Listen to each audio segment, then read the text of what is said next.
How are you, my brother? What's happening, bro? You good? Finally here. Yes, finally. This is you. How are you doing, man? You look good, bro. You know what they say, you look good, you feel good. Yeah, Yeah. you do look good. Yeah, but I haven't seen you guys in a while, so it's good to be here, bro. Yeah, no, it's really good to see you. It's really good to see you. It's been a How are minute. you? I'm good. I am good. I am navigating life as it happens. I'm navigating it, and it's been interesting. Like just all the different looking at the different spheres and responsibilities that I have. Just learning to enjoy each. Maybe related. Thanks. Yeah. Just learning to enjoy each moment, and it's becoming more and more tricky to find rest. Because responsibilities. I remember a friend told me some years back, this was like 2020, beginning of the year, and they're like, right now, this is the most free time you'll ever have to yeah, it's the yourself. most time you'll ever have. Yeah. And at that point I'm just like, yo, it's a lot. I'm doing internship, I'm studying. How did I get here? Like, I'm serving at church. Just before you lockdown. Yeah, just before lockdown. And I'm like, how am I gonna do this? And they're just like, this is the most free you're gonna be.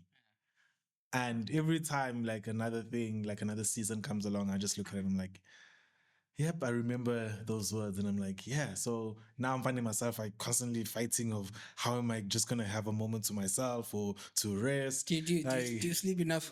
Is there rest? Because I'm able to be productive for the full day, I'll say I sleep enough. Because I'm productive. I'll do my work, I'll do my full work. Maybe after that, I'm doing some post production work, and I do that and spend some time with the family as well.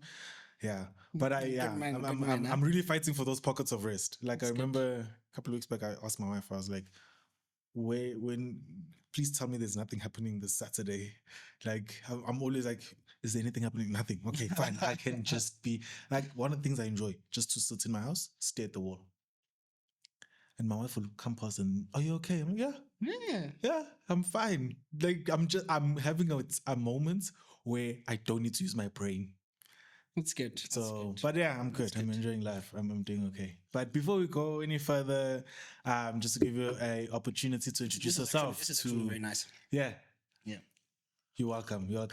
I'm putting people on now on these flavor teas, bro. And this is I'm nice. loving it. I'm loving it. But yeah, who's Tshepiso? Just to introduce yourself for people out there. Tshepiso, just a kid from the township living it up in the city. Getting to your blazers every now and then. But yeah, so I grew up in the township, still live at home. I'm a family man. I'm a Barcelona fan. Very passionate about my soccer. They're playing tomorrow. And my sports. Yeah. So I always say, like, I have this thing even on my phone. I think I've told you about it. It's a calendar, like for the whole season. Yeah. So like even when people make plans, if I know that this is someone that usually makes plans, I have to send them the calendar. So if you look at my phone now, you'll see tomorrow at 9 p.m. there's a game. Yeah. And so you don't like, you can't. It's like when someone wants to make plans and it's Champions League nights. Like it's like you don't respect me. You're preparing to be disappointed. You don't respect me. You say people are bad. Yeah. But I love my soccer. I love my sports in general. Tennis. I recently got into F1. Okay. So that's been a vibe. That's what I do on my Saturdays. You stare at the wall, I look at my TV. And I just watch sports. But yeah, outside of that, what else? When someone is asking, who's Tshepiso, that's when you see just how not interesting your life is. Like, what else do I do? I work. Yeah. I go to church. What else do people do? So church, work, family, sports. I think that's about it. Yeah. I read every now and then. Yeah. Yeah. So in a nutshell, that's it. I don't have a lot of friends, but the friends that I do have are good friends. So every now and then, at least I get to catch up with them. I think that's my life in a nutshell. Yeah. Like when you mentioned Formula One, I feel like Formula One is like I compare it to sparkling water. Yeah, where it's an acquired taste. Whereas, because I have some colleagues at work as well, they're like, they just such Formula One fans. I'm like, I didn't know they exist in our country. Like, there's Formula One a thing in our country. Like, we actually like follow it. Like, yeah. Yeah. I'm like, you're looking at cars just driving. You know what I think the thing is? It's like basketball. So I never. No. Listen. So what I'm saying is, I think what these guys, like the NBA, F1 and stuff. I think what they did well was to put things on Netflix, because I think it's one thing looking at sports just like as a sport. When It's you a come different and thing when you see the story. the story, And all of that, and you get to understand that actually just as much as you have your life and you have your work and all of that, and you think that's interesting, they also have, like, it's not just like a game of football or like like a race or something. Like, there's like stories. Yeah. So now when you look at it from that perspective, to like, oh shucks, I wonder what's happening, and then you wait for Drive to Survive. So that's how I got into it. I watched that. You first. watched that Formula One. Yeah, Drive to Survive. And then I was like, this is actually a vibe. Same thing with basketball. Yeah. I watched MJ's Last Dance, and I was like, actually, these people are just living lives, just like all of us. Like, they want to be the best at what they do. They have families, they have stories. So when I looked at it like that, I think sports became more than just like a game, or F1 in this instance, more than just a race. Like, there's things that go into it, there's emotions and stuff. And I think a lot of life is like that. Like, when you understand the stories behind it. Yeah. Because I think it's a different. You get to see that they're just living out a different expression of what you're also living out. So that's how I got into it. So I guess I must watch the F1 movie. Well, I think so. I think you'd appreciate it. I think you appreciate it like that if you were not initially into it. Yeah. It's like if you want someone to watch soccer, it's like, but if they watch like a documentary or something and then they see tears, I get what you're saying, because like, for example, when was it? Like, earlier in the year, there was a function at work. It was their birthday. We went to this place in Woodmead, and it was a golf range. And I'm like, bro. What, a golf range? Yeah, golf Like range. swinging? Yeah. So I'm like, I've never swung a golf club in my life. I don't know.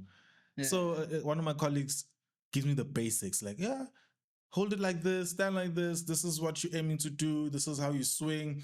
Give me just a crash course, and like, just swing like this. Or hip move, whatever, these different things.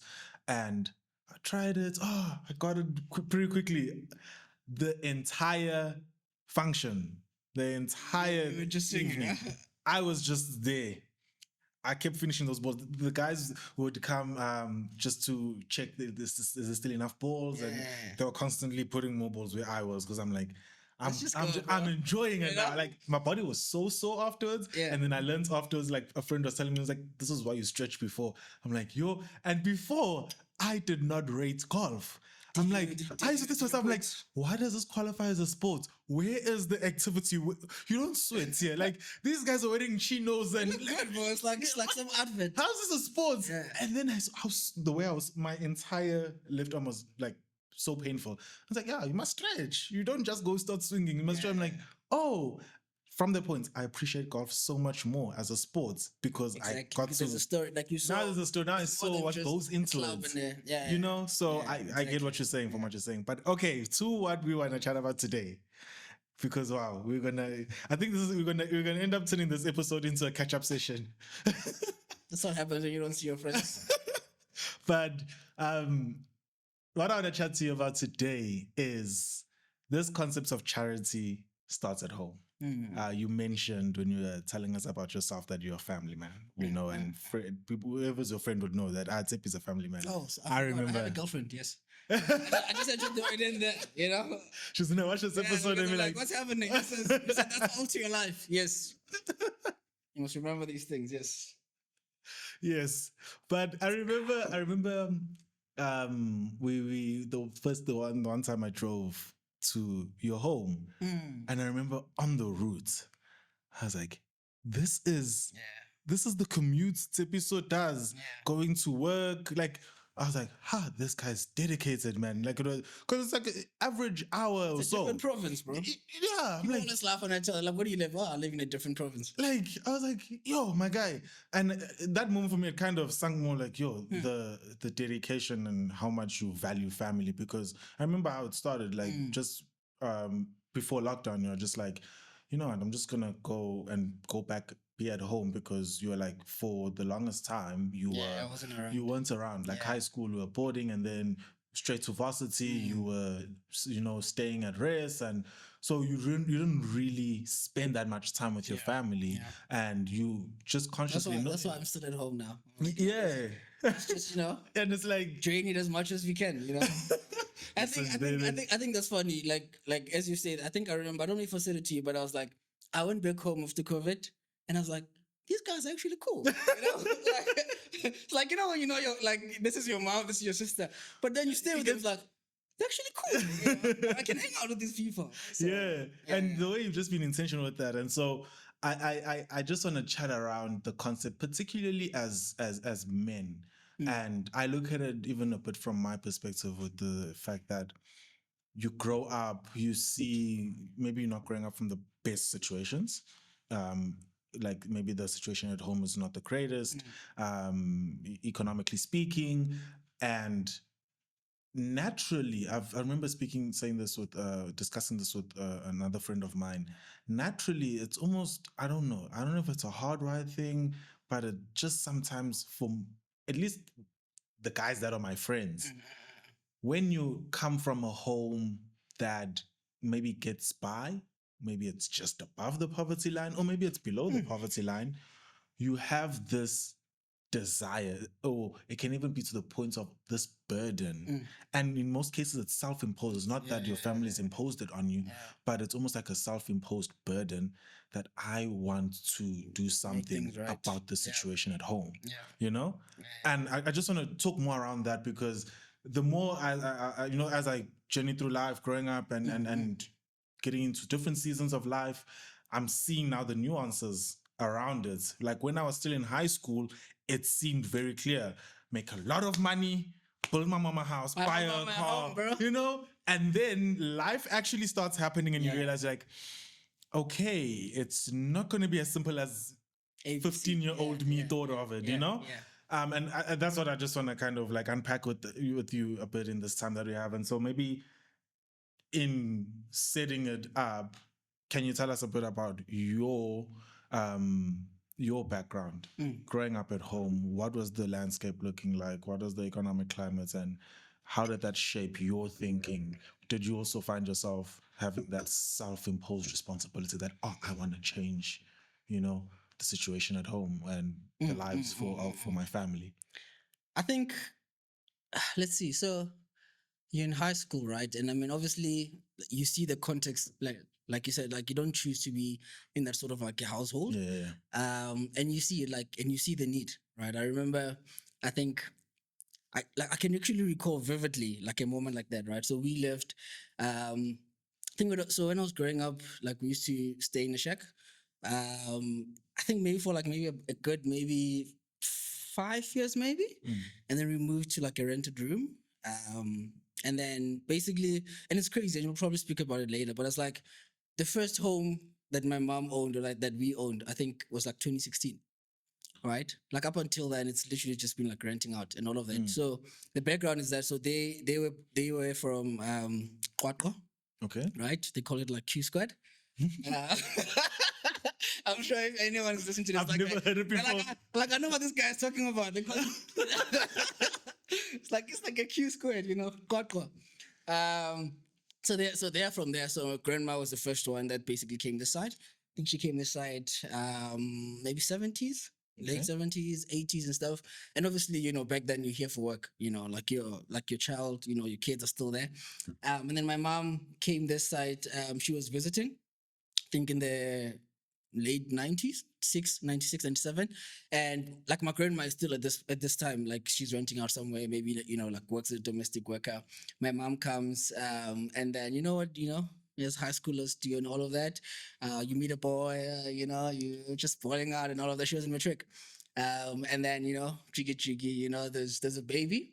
And so then she had to move this side. So she was here on school holidays. Oh, right.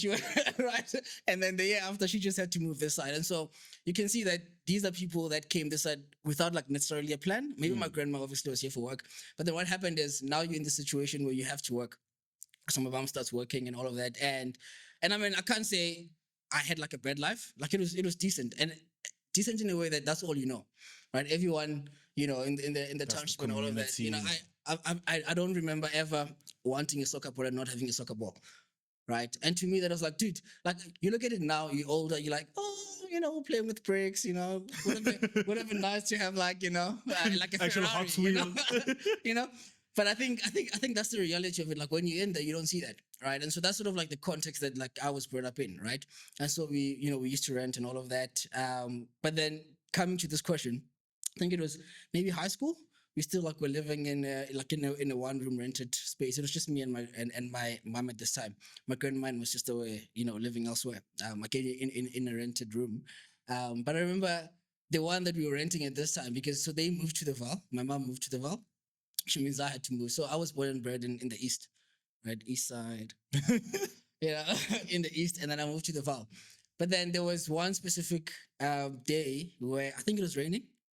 Not I think it was raining, and then like I'm a zenke, like when in the roof, like the corrugation is not happening, and then there's like drops and stuff, right? I remember my mom was at work, and I remember it was dripping, and I was putting a bucket, and I had like a moment I was like, this is not gonna happen, like when I'm older, and so it's not like it was like a lot of things. Maybe I wouldn't say it happened all the time because like I said, I don't think I lacked anything.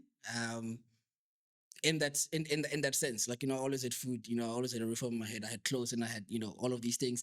But I think that was one moment I remember where I was like, okay, this will not be our lives, right? And it happened, I think probably grade maybe 10. That happened, and even today I don't think about it.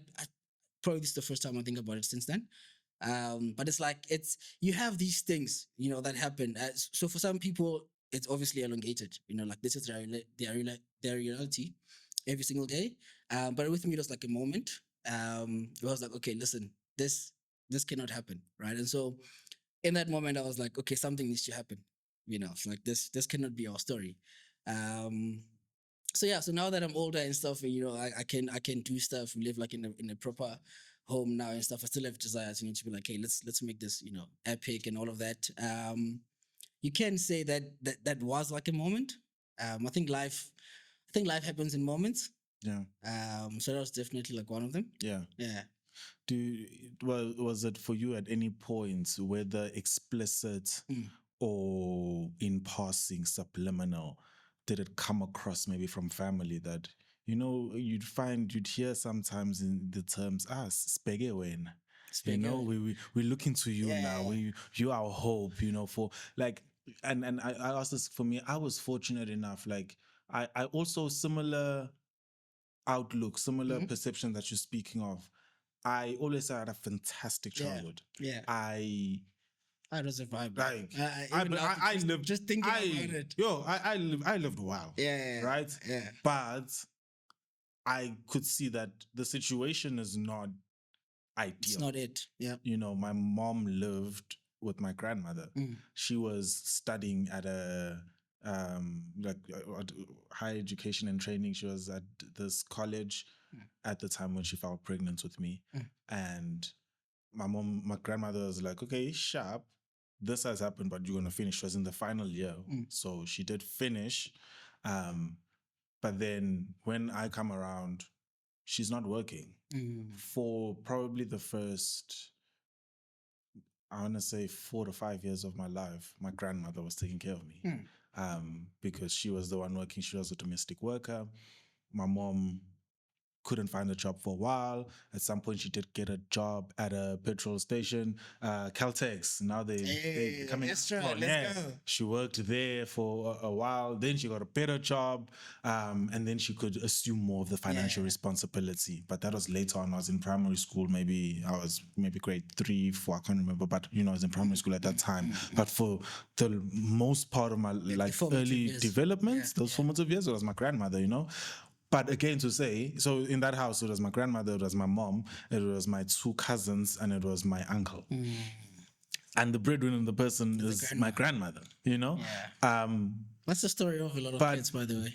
But I was fortunate enough in this sense, because I know with other individuals, I've heard other individuals where it's almost like an expectation from family. But I remember one of the best things my mom could have ever said to me was this one time where she said to me, "You don't owe me anything." what I've done for you is so you can have a better life than I did. She was like, what a lesson my grandmother taught her was whatever my life looked like, I should strive for you to have a better one. And my grandmother said that to her, said, I've done my part to ensure that yours is better than mine. You go and do the same. And so I was a bit older now in high school, and she was like, that's all I want to do is that you have it better than I did. So if I only had, so she was like, if she only had a new pair of shoes once a year, I want to try and ensure that you have a pair of shoes maybe once every 2 years, like twice in a year, have it better than I did. And that was the best thing it was so liberating. She was like, you don't owe me anything. Sure. So whatever then the desires that I want to do are coming from me. My mom doesn't expect me to buy her a car. I'd love to at some day, and God willing, I'd love to have that opportunity. I'd love that opportunity to be like, yeah, mom, this is a house for you. I got you, whatever. But I'm now living and doing what I'm doing. I don't have that weight on my shoulder of like, she's expecting something, So I'm asking another question to you to be like, has it ever been a thing with a direct or subliminal, Yeah. No, I think my story is very much like yours. I don't think they, even to this day, they don't expect anything. But I think that's, like you're saying, it's so liberating. And like, that's not true for most people, right? Yeah. But I think, so the way I thought about, even if maybe that were the case, obviously, I'm hypothesis, I'm doing like a hypothesis here. Yeah. Because obviously I'm not in that, space. But I think when people put, or like when parents put those expectations, like on the kids and stuff, right? Right or wrong, I think it's a product of their lives as well. Because like for a lot of them, the parents, that is, they are probably, if say they moved to Gauteng and stuff, they're probably, the first generation to come to Gauteng, right? And so for them, in their context, what that looked like was you had to send money back home, right? And now they have kids, right, who are probably better off and all of that, right? And so unless they grew out of that, or unless, like you said, with your mom, it was because of a lesson that, the grandma had taught her. Yeah. Right? To be like, hey, you don't owe me anything. Like my job was to raise you and take care of you. And now your job is to do the same. Take care of your kids, and build your life and all of that, right? But not everyone was like that, right? So I think, and I'm not defending, things that are probably toxic and all of that, because I mean, usually it's to the detriment of the kids. Right, because then, like their life stalls, or, they get to 40, maybe they're not where they want to be and stuff, right? Not because they don't want to do the things that they're doing. They're doing them, but it's like a burden. Yeah. Right. And so I was just saying that just on the outside, but I think for me, I'm grateful that my story was the same as your story. Like even when I was down in school, and maybe I received awards here and there. And I think I may have told you the story, like how people were asking me how I got my car, right? Like in third year and stuff, right? Like a lot of that, so it was like a second-hand car, but all of that was coming from like me receiving awards and stuff, right? Me putting the money away, and my mom, literally to this day, she does not ask where my money comes from or where it goes and all of that. And so I was privileged in that sense. So now when I have these desires where I want to help out and all of that, it's also coming from a place of saying, how did I phrase it the other day? Someone was asking me the same question. I was like, I think for me, it's I think we have, each of our lives is like a story, right? I have my story, and that I believe that God is writing. But they also have their stories, right? And maybe their story, I was thinking about, I was like, what if I'm actually like an answer to their prayer? Like, I don't know what their desires were. I don't know. And again, it's not because it was put on me and stuff, right? But I like to think of myself as like a character in their story. Yeah. Right? Like at the end of their lives, if they look at their life like as a book and stuff, what story would that, tell? Maybe they had this kind of upbringing. Maybe their 30s were like this, their 40s were like this, right? But I get to be a part of their story, maybe say from their 20s to their 80s, right? Other things that, could be beautiful in their story that I had a part to play in. Right. I think that's how I think about it. But also, I'm like, maybe I'm thinking about it like that because it's not. I mean, if it's a burden, you don't even have time to think of these sort of like concepts. Yeah. It's like it's far removed from you. Yeah. It's like we just have to do this. But I think for me, I've never seen it as a pressure because of that, right? Because I was like, one, maybe because it's not draining, like it's not detrimental. I think maybe if it was taking away from other things that maybe, I mean, you won't get everything, right? I think like it is true that like there's always like an opportunity cost, right? Yeah. If I wasn't taking care of, say of my mom or of my sister and stuff, I'd probably, have a Beamer now. I'd be, somewhere in Centton, Yeah. So the opportunity cost is that maybe that gets delayed a bit. But also, if I did have those things, maybe I wouldn't have, like I was telling you, maybe I wouldn't know that these are actually cool people. Maybe my, my idea of my mom was gonna be whatever I experienced in my teens. I wouldn't know my sister the way that I think I know her now. Yeah. And so that would have been the opportunity cost if the other things had happened. And so I think, like a lot of life is just balancing those things. Yeah. If it's a career, if maybe I go full on that and I work in all of that, right? Just those things that I would get, but there's also these things that I would lose. Yeah. Right. And if I don't focus on the career, it's the same thing. It's like I can have it's like, what's the point of my sister knowing me, but also I can't take care of her. So it's like I think it's just balancing those things. Right. I don't know if that answers the question, but I think your question was there something that was put on me? No, it wasn't. Yeah, it wasn't. like I hear you, man, and let's maybe hypothesize for a moment here, because maybe then there's like I was saying, like I know some individuals where it's like it comes subliminal, some of them has been said directly, and 100% I agree with you that it does affect. You probably don't have that rationality to look at it like you don't have time to think. Yeah, because you feeling inconvenience or you're feeling this, but like I'm trying to think maybe for a moment, if I'm putting myself in those shoes where I'm that individual, how would you approach it? Would it been approached differently? Would there be bitterness and resentment? Would it is it like would you just be treated like as I'm paying off a debt and then me pay it off and I'm done, and then I can tax, right? pay my tax, and then let me then go and do what I need to do afterwards. How would we have maybe approached it if maybe it was a case where there's that pressure of hey phela ngingaze ngishone now uyabona how ngingaze ngishone phela ngingahlalanga ku 5 room or whatever, what would it look like if there was that pressure? Because then for some people that is the reality. That's the story. Yeah. I mean, I think it's difficult. Again, I think it's difficult speaking, from maybe the point that I'm in, because obviously I've never experienced it. But I think, again, as a hypothesis, I think, yeah, man, I'm just trying to think now, like just how draining that could be. Because I mean, sometimes I do feel like maybe I can relate in a way where for me it's not spoken, but I do feel like, okay, I have to finish this. I have to finish this. And so I can see how sometimes that can be draining, even to someone where it's not expected. Like let alone if it was now imposed on you, right? I think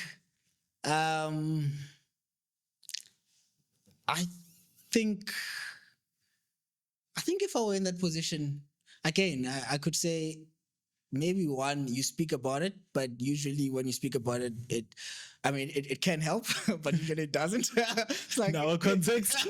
It's like it doesn't. It's like I won again. Of course, look at you. I was doing this. And then it becomes exactly like that, right? It's like I did X, Y, and Z for you. Now you kind of made to feel bad. Exactly. It's like, but I'm your child. Yeah, why are you making me feel bad for you doing your responsibility of raising me? Yeah. So sometimes the talking does land. So I would say that's the first thing, because I mean, like I said, a lot of these parents, the way they are thinking and where they are and stuff, either it's because of they had to do it themselves, or it's the context that they find themselves in. Like everyone in the community does this.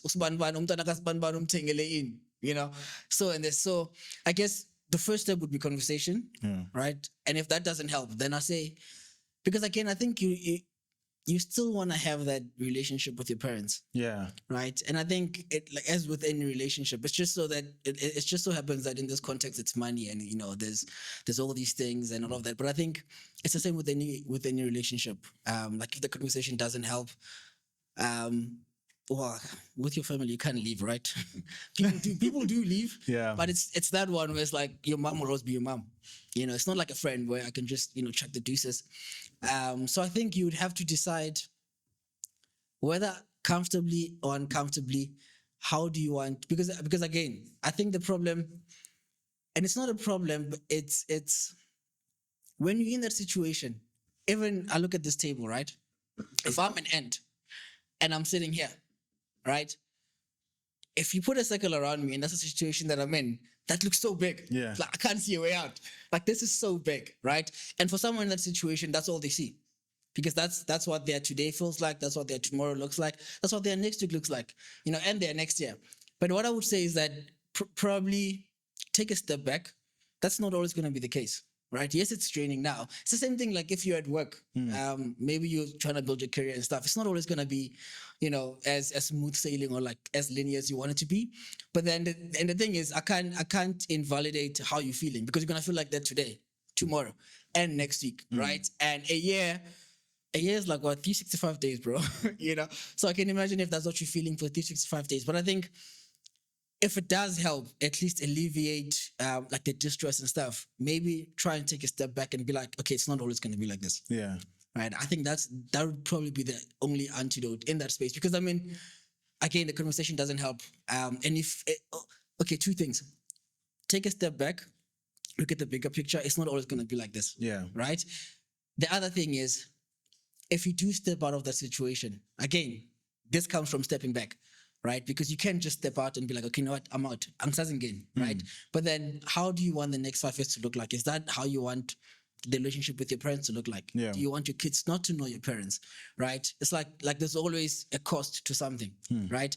But then for you to get to that point, you would need to just take a step back, right? Because that will do two things. It's either it will give you perspective and help you like enjoy that, if that's what you still want to, like, hey, let me just help this this lady, let me just help this guy, right? Because I still want my kids to know their grandparents and stuff, right? Or you could be like, okay, if I step out again, I need to be comfortable with saying in the next 5 years my parents won't know my kids, right? And so like you can't have it both ways, right? Because if you stay and you do that, hopefully, looking at it from a perspective that says it's not always going to be like this, it will still be painful, but it will alleviate some of the distress. But also, if you do leave, right, if that's what you want to do, think about how those next 5 years, would look like. And you can't say this is right, this is wrong. It's just like, which pain do you want to live with? Do you want to live with, the pain of maybe keeping your finances but not having a relationship with your parents? Or do you want to live with the pain of saying, okay, I'll suffer now, but I know that this won't always be the case? Like, there will be a pain nonetheless, because I mean, your parents, what's going to remain true is that your parents would still expect that of you. So whether or not you do it, they'll still expect that of you. So if you do it, at least for you, you can have some sort of like peace to say that's not always going to be the case. But if you leave, they'll still would have expected that, and there's gonna be resentment on both your ends. Yeah. Right. And so I guess you choose, man. It's like, matter of choosing. You choose your poison. Yeah, it's unfortunate. It but really I think is. if I were in that space, that's the reality of it. It's like, those are the cards that you've been dealt with. You choose how you play them. You look, and as you're saying, you're talking about how like you can't have it all, and some things like like if I choose this, it comes at an expense of maybe this potential thing that I could have had if had I not had to make this decision. And even in this case now, in our case, where it's like it's not a pressure, it's not an expectation that's been placed on us, but it's a desire in our hearts that you're just like, I would like to do this. I'd like to put my family in this position. I'd like to put my siblings in this position. Should I have the ability to do that? But even with that, it comes at a cost, right? Because if I didn't have to do this, or I don't choose to do this, then I have this avenue open, So in that space now, how do we navigate that tension? Because then the tension that's present is you are building your career, maybe you are wanting to build your life, maybe you have maybe an aspiration of, like, for example, you're saying, hey, you could be driving that BMW. Maybe you want to have that BMW at some point, Look at this. You get me? So there's these milestones or these markers that you've put for yourself as an individual that you want to hit, right? But at the same time, you are on this endeavor as well, where you're like, I wanna maybe get my parents to this area. I want to get my siblings to this level, So you're also committing to this, right? It's going to come at that tension. How do you manage that tension of, I want to build my life, I want to, I want to get married, I want to have a kid, I want to buy a house, right? But I'm having to delay this because I also have this that I want to commit to as well, and I want to establish it. How do you manage that tension? How do you manage it in a way that it doesn't lead to a point where now, even though there wasn't an expectation, you can find yourself having a bit of resentment, whatever the case is? Because at the end of the day, it's relationships. Exactly. Now you're gonna just have a random argument or disagreement with your mother, right? Nothing to do with what you're doing, but it's now gonna affect you showing up in this area that you want because, lo mama ute, I'm ungrateful, whatever, because of a very unrelated, disagreement, you know? Yeah. And these things will happen along the line. Yeah, I mean, they're happening now. I think this is one question where, like, I don't know if I feel qualified because I'm in that space or unqualified because I haven't been on the other side. Right? It's like whatever comes here, like, take it at your own, peril, But I think, and these are conversations that I'm having, with myself, with like the people in my life, right? Because again, if I just, and obviously like there's a lot more, but if I were to just put it into, 3 compartments, say it's career, say it's your home family, and then, say it's now your marriage, right? With your, like those are, and I was thinking about it. I said this to my friend the other day. I was like, I have different stakeholders, man. It's like I'm one person, and all of you guys, I want to maximize your value. I have myself as a stakeholder, with my career, which also affects you guys, because you guys are good. And then I have you, say I have you as my wife, you're a stakeholder now, I'm into this thing, and then I'm still a son, and it's like now there's different, yes, it's one, ideally you want it to be like a happy, mix of things and stuff, right? But that's not always how it pans out, right? And so I think it's a point of growth, right? It's because again, like I said, one thing you need to be comfortable with is that there's all, I think, there's smart people that have thought about these things. I think it was Newton. Yeah. Okay, it was probably not him, but the third law of motion says what, an object in motion. For every pull, there's a push. Okay. Right. What's the thing? I've seen it in my textbook somewhere. It's like 50. What's the measurement? Again, this is not to get if I didn't do I'm physics. trying to remember what my physics teacher told me. But for every. How I remember is that for every push, there's a pull. Okay. Right? It's like Newton's third law. Yeah. Right? If you're putting a force here, there's always an opposite force, of the same magnitude and stuff, right? And just taking that, thinking about it, it's like if I have 3 things, if I'm pushing this side, it means this side is not getting something, right? This side might go far, but then this is, stagnant or even regressing, right? Or maybe being delayed, depending on how you define, regression. The truth is, if you're not comfortable with that, you're going to be stressed, bro. And there's only one of you, right? There's only one of you, and you're going to be stressed and you're going to hate your life. And no one can say, and I think it's sad because that's what a lot of, guys are experiencing. Like someone was saying to me, it's hard being a man, bro. It's a hard gig. It's hard being a man, Again, maybe the ladies have the same, pressures and stuff, but I think like this person was saying to me, dude, it's hard being a man, bro. I want to make my mom happy. I want to make my dad proud. I want to make my girlfriend, this. I want to make my wife this. I still want to have a career. Yeah. So I think the way I'm navigating it is I've made peace with the fact that there's 3 things, all of which are important to me, right? So that's the first thing, like your priorities, right? You have to decide what's important because if family wasn't important, then that's out, right? It's just me and my career. If my wife was not important, again, she's out. It's just, my relatives and stuff, right?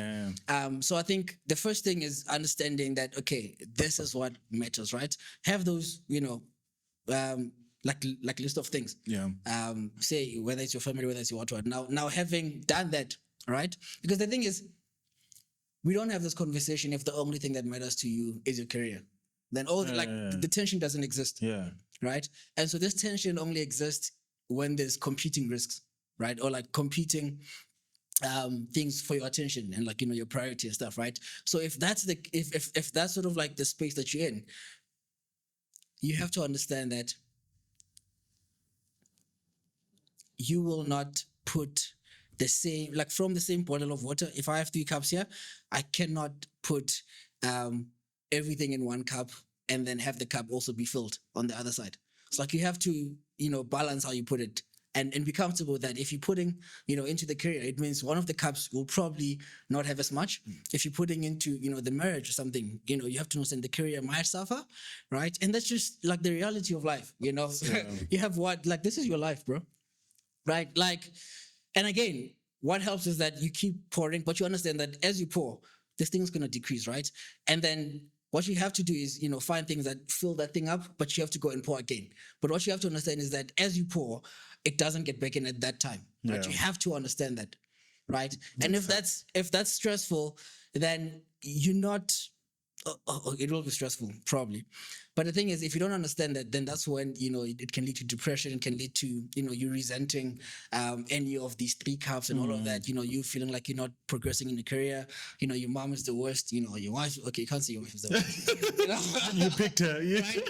But it's because you don't, it's the simple things. Like your life is, this, and you can't point to everything. If you've decided that these are important, you have to be comfortable with the fact that if I point to one, the other one might suffer, right? And then now the next challenge is, okay, cool, how do I replenish again so that I can point to the other one, right? And be comfortable understanding that replenishing also can take time, right? Let's say this is now, like the water is finances, right? If you pour it in here, it doesn't come back, right? You have to be like, okay, I'm pouring it here. Okay, there's not enough for this one. Okay, let me see how I can replenish again, right? And then so I can pour into this. But it's being comfortable with that balance. And I think a lot of life is just that. Yeah. Understanding that balance. You're gonna be a parent, like you're a parent now.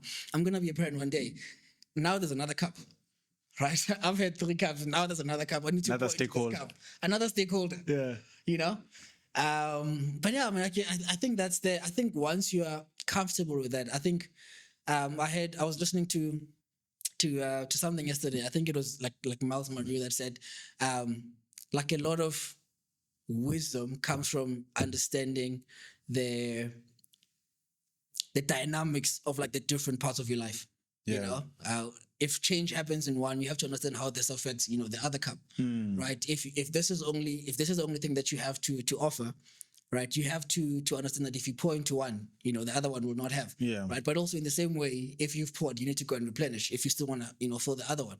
And so, yeah, you just have to navigate that and understand that. I think understanding doesn't change what's happening, but I think it helps you go through it, maybe with a bit of smile. Yeah. And like, not being grumpy whenever you meet with people and stuff. Because I mean, we all go through this, bro. But there's people that can go through it with, grumpiness and resentment and stuff.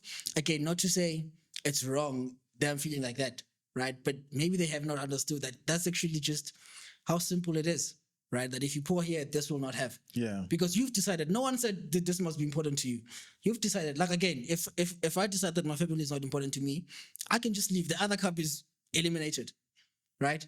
But if you've made that decision, then you have to be comfortable with the realities of, what that looks like. What it's going to look like and what it's going to require. Yeah, exactly. Yeah.